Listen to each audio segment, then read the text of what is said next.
अस्सलाम वालेकुम, welcome to advance education. मैं सईद अबराज़ुर आप सबको वेलकम करता हूँ अपने इस चैनल पर। आई होप आप सब ठीक होंगे, अच्छे से होंगे और बहुत ही मज़े में होंगे।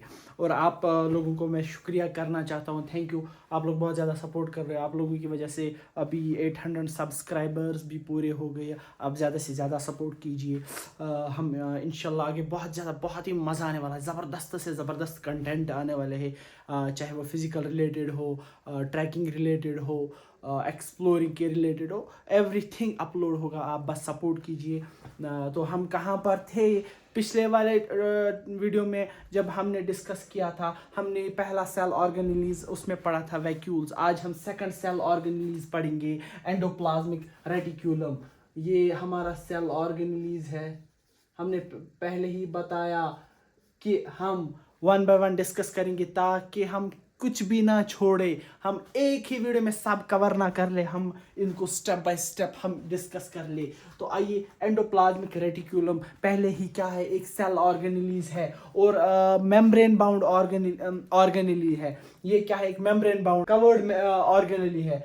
तो जाहिर सी बात है, जिसका जो मेम्ब्रेन बाउंडेड ऑर्गेनेल उसकी डेफिनेट शेप भी होगी। तो जो एंडोप्लाज्म है इसकी एक डेफिनेट शेप भी है। और ये अपना जो नेटवर्क है लार्ज, इसका अपना नेटवर्क होता है सेल के अंदर, थ्रू या वो ट्यूब्स या शीट्स के थ्रू इसका जो नेटवर्क है वो फैला हुआ होता है। लार्ज नेटवर्क इसके अंदर होता है।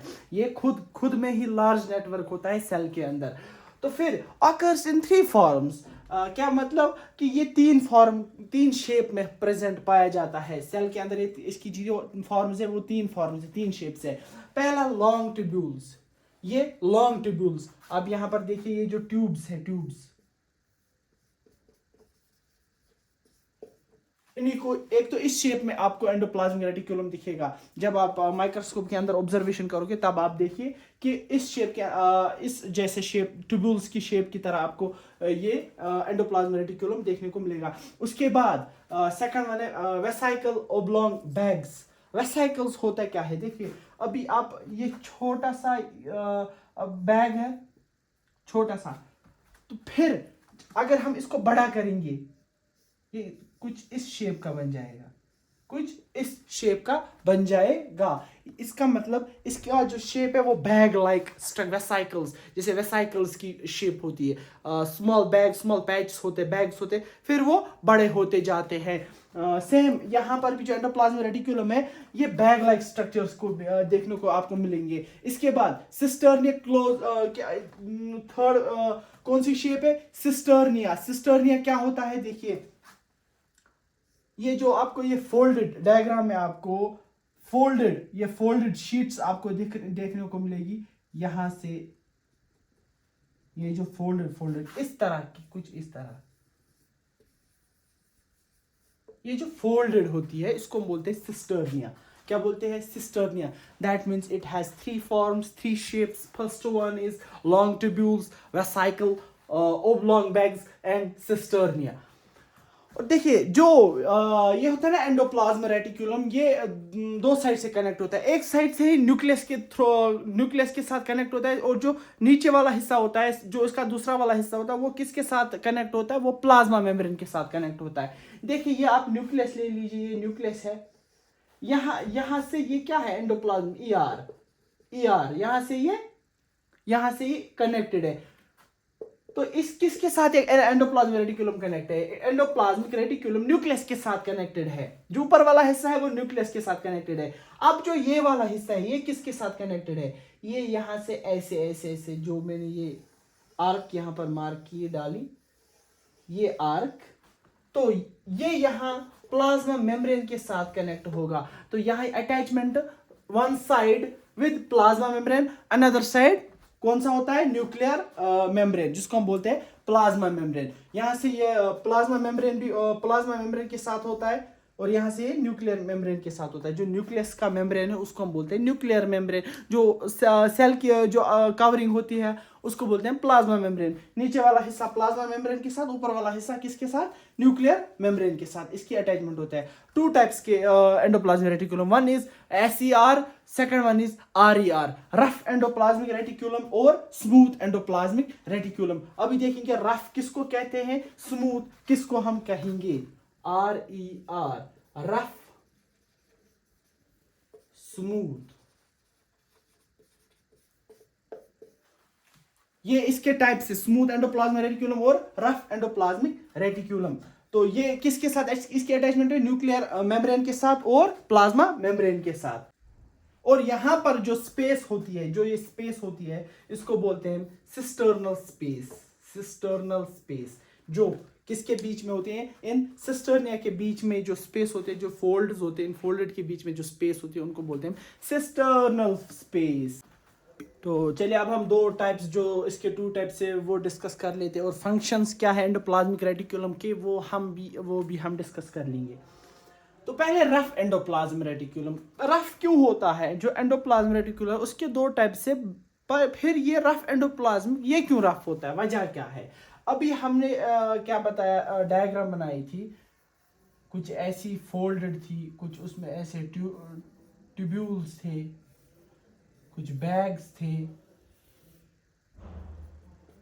ये जो यहां से, अगर आपको डायग्राम याद होगी, यहां से जो ये पोर्शन था जिसके ऊपर राइबोसोम्स होते हैं, क्या होते हैं? राइबोसोम्स होते हैं। वो राइबोसोम्स जो सिंथेसाइज करते हैं प्रोटीन्स, जिनके ऊपर राइबोसोम्स प्रेजेंट होते हैं, वो बनाते हैं, वो कौन से एंडोप्लाज्मिक रेटिकुलम होते हैं? वो होते हैं RER। क्या होते हैं? RER। देखो इन पर नहीं है तो ये बन जाएंगे SER। सिंपल सी बात है, जिसके ऊपर राइबोसोम्स प्रेजेंट होंगे वो होता है रफ एंडोप्लाज्मिक रेटिकुलम। जो जिसके ऊपर राइबोसोम्स प्रेजेंट नहीं होते वो होता है स्मूथ एंडोप्लाज्मिक रेटिकुलम। और राइबोसोम्स का काम ही क्या होता है? प्रोटीन सिंथेसाइज करना, और देयरफॉर इट अपीयर्स रफ। तो फिर स्मूथ एंडोप्लाज्मिक रेटिकुलम, वहां राइबोसोम्स एब्सेंट होंगे, तो दैट इज व्हाई हम इसको क्या बताएंगे? Smooth endoplasmic reticulum. Therefore it appears smooth. अब फंक्शंस क्या है ER की? पहले ही फंक्शन, पहला जो फर्स्ट फंक्शन है, RER सिंथेसाइज प्रोटीन क्या करता है? सिंथेसाइज प्रोटीन करता है। Rough endoplasmic reticulum synthesize protein. और जो स्मूथ एंडोप्लाज्मिक रेटिकुलम वो क्या मैन्युफैक्चर करता है? फैट मॉलिक्यूल्स को वो बनाता है। किनको? फैट मॉलिक्यूल्स को। कौन? SER। और ER show membrane biogenesis. ER show membrane biogenesis. Biogenesis का मतलब होता है फॉर्म, टू फॉर्म, कुछ बनाना। सेल का जो साइटोप्लाज्म है वो ये बनाता है, तो इसी को हम बोलते हैं ER शोज मेम्ब्रेन बायोजेनेसिस। और protein and lipids act as hormone and enzymes. यहाँ पर हमने जो प्रोटीन देखा था, या जिस इसके अंदर लिपिड्स होते हैं, वो कैसे काम करते हैं? वो इसके अंदर फंक्शन करते हैं act as a hormone. Act as a hormone, वो act as hormone and enzyme, वो यहाँ पर काम करते हैं। कौन? जो प्रोटीन और लिपिड्स इसके अंदर होते हैं। ER forms network system. ER forms network system. कैसे नेटवर्क सिस्टम फॉर्म करते हैं? देखो ये एक जरिया बनता है, एक रास्ता बनता है। ER service channel for transport of material between cytoplasm and nucleus. देखो ये न्यूक्लियस है, यहां से इसके थ्रू अटैच्ड है, और यहां से नीचे से ये क्या है?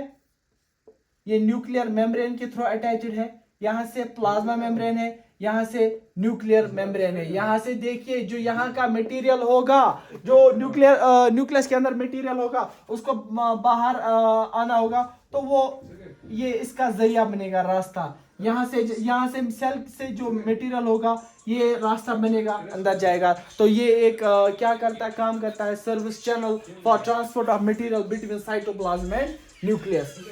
और क्या करता है? Cytoplasmic framework for biochemical activities. हो गया। Detoxify poisons and drugs.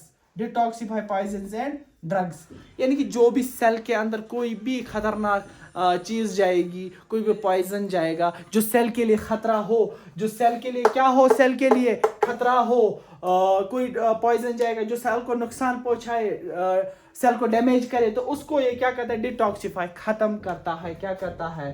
ख़त्म, किल करता है। तो उससे ये लड़ता है। ये थी किसकी फंक्शंस? Endoplasmic reticulum. 3 फॉर्म्स में होता है, ट्यूब्यूल्स की फॉर्म में होता है, वेसाइकल्स की फॉर्म में होता है, और तीसरा फॉर्म कौन सा होता है एंडोप्लाज्मिक रेटिकुलम, वो आप कमेंट सेक्शन में ज़रूर बताएंगे। और फिर हमने देखा 2 टाइप्स के एंडोप्लाज्मिक रेटिकुलम होते हैं, रफ और स्मूथ। फिर हमने फंक्शंस भी देख लिए, डायग्राम भी देख लिए, ribosome synthesize proteins. I hope आपको आज का लेक्चर अच्छे से समझ में आया होगा। इंशाल्लाह मिलेंगे नेक्स्ट लेक्चर में, नेक्स्ट वीडियो में। तब तक के लिए अल्लाह हाफिज़।